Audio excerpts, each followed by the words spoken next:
Hi, my name's Phil. I like talking about politics, and in this video, I'd like to discuss how Labour's Brexit position has taken a big leap forward as Keir Starmer is announcing that he's going to start pointing at the elephant in the room, the damage that the extreme Tory Brexit is causing.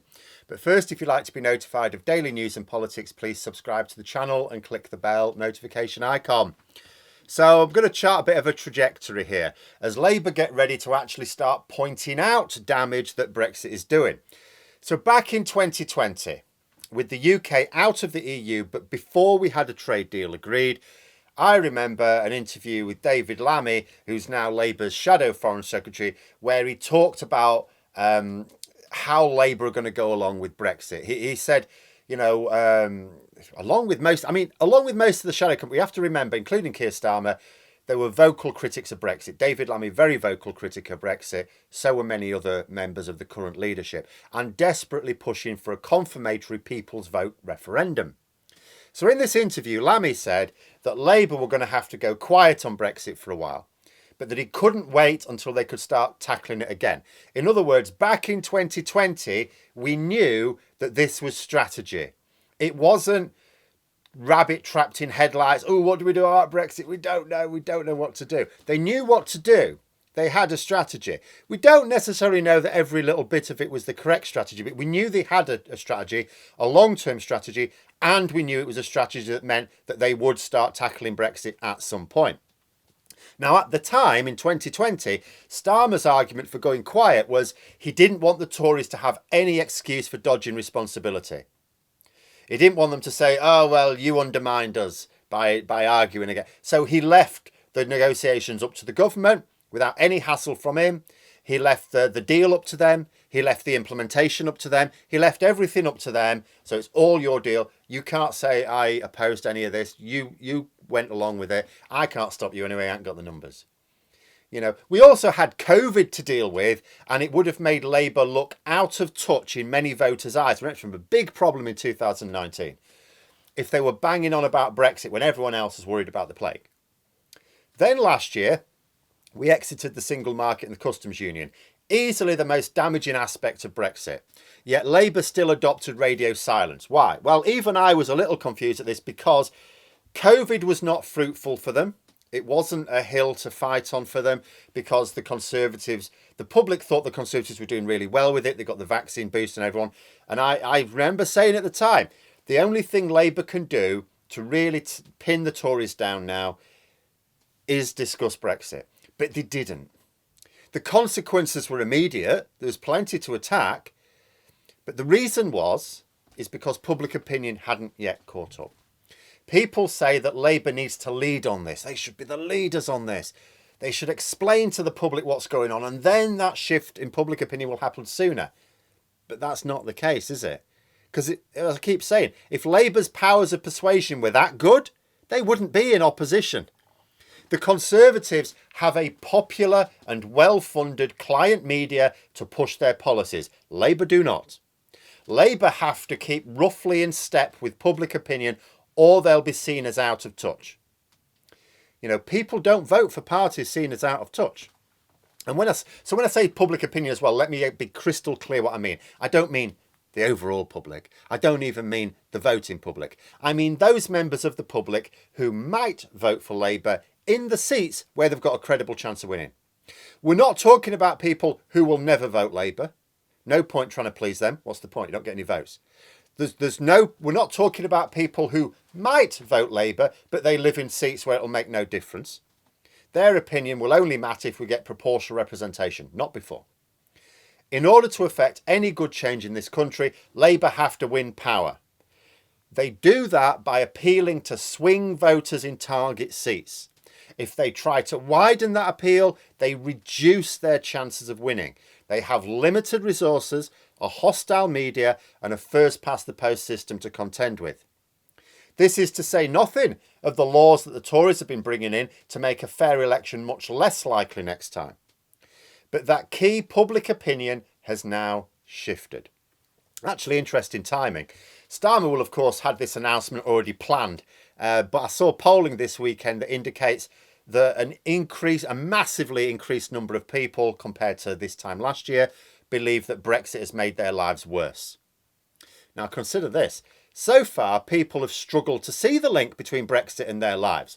The government and all too often the media have sought to downplay Brexit. There's been very few people pointing out the link between cause and effect. There's only so many people watching my videos. You know, we've even had cases where the BBC has cut out references to Brexit in interviews with affected business owners. Business owners say, oh, this thing is down to Brexit. BBC present the interview with that bit about Brexit cut out. Or they tell them, can you not mention Brexit, please? But people are seeing for themselves the damage it's doing. Well, Labour now clearly think that the voters they're targeting, remember, only they have that targeted polling to know, they can start to point out some of this damage whilst maintaining step with that voting public. Now, don't get me wrong. This isn't an about turn on Labour policy. It's the same policy.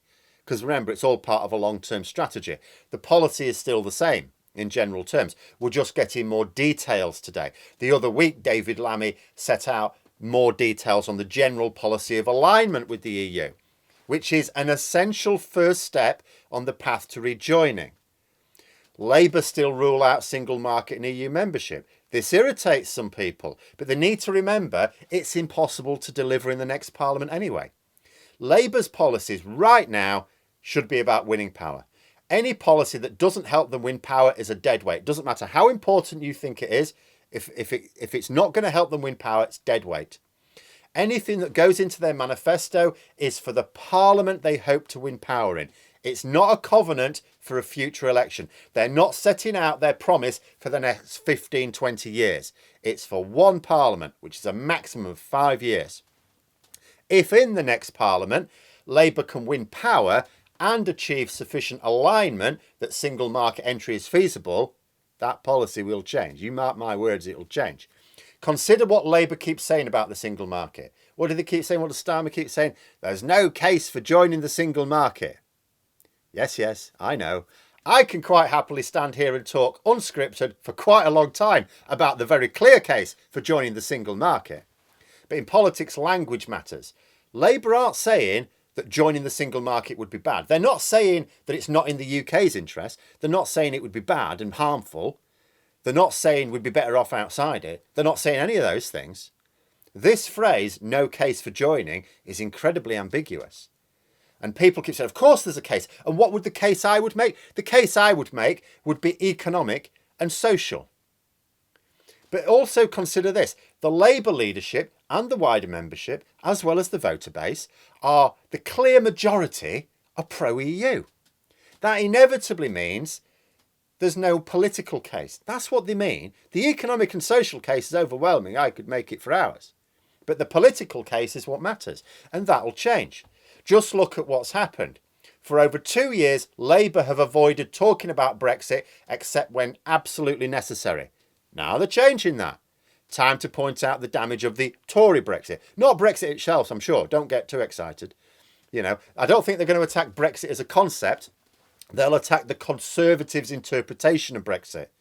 And the reason they're doing this now is not because Starmer's had a change of heart. This was planned over 2 years ago.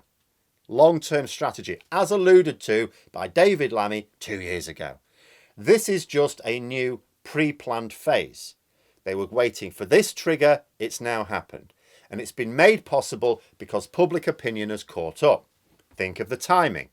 We have up to 2.5 more years of Tory rule. Yes, Boris Johnson could hit the nuclear button this year. We get one this year. But we have to think they could have 2.5 more years if they don't go loopy.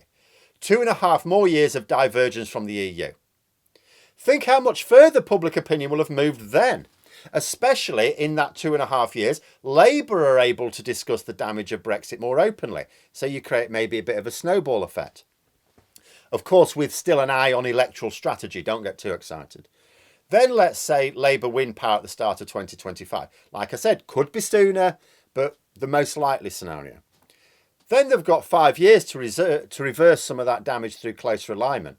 This alignment means talks and deals with the EU. It doesn't happen overnight. You know, they don't win power one day and then we've got full alignment the next week. They've still got to agree terms with the EU.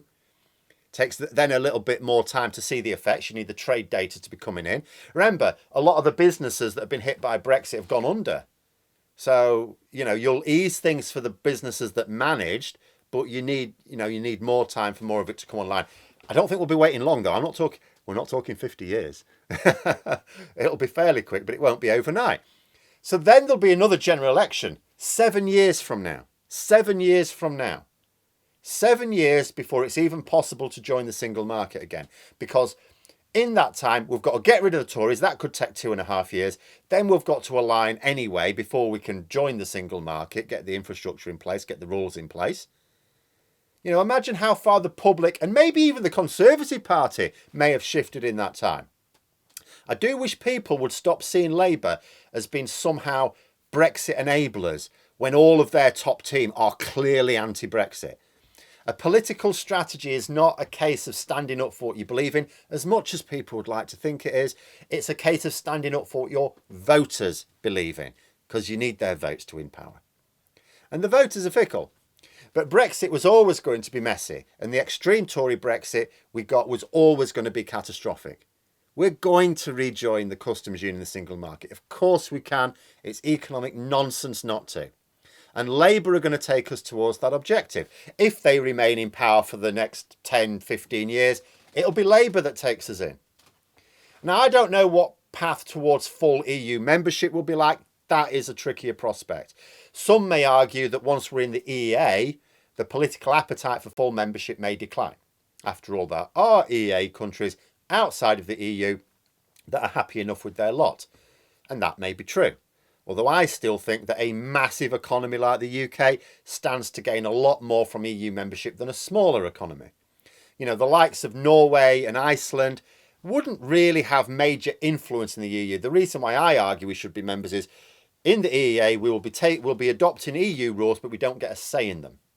Now that's the same is true of Norway and Iceland, but it could be argued that if they were in the EU, they get a bit of a say, but not a great say. Quite a lot of these rules don't need unanimous agreement anyway. It's like majority, it's qualified by a majority.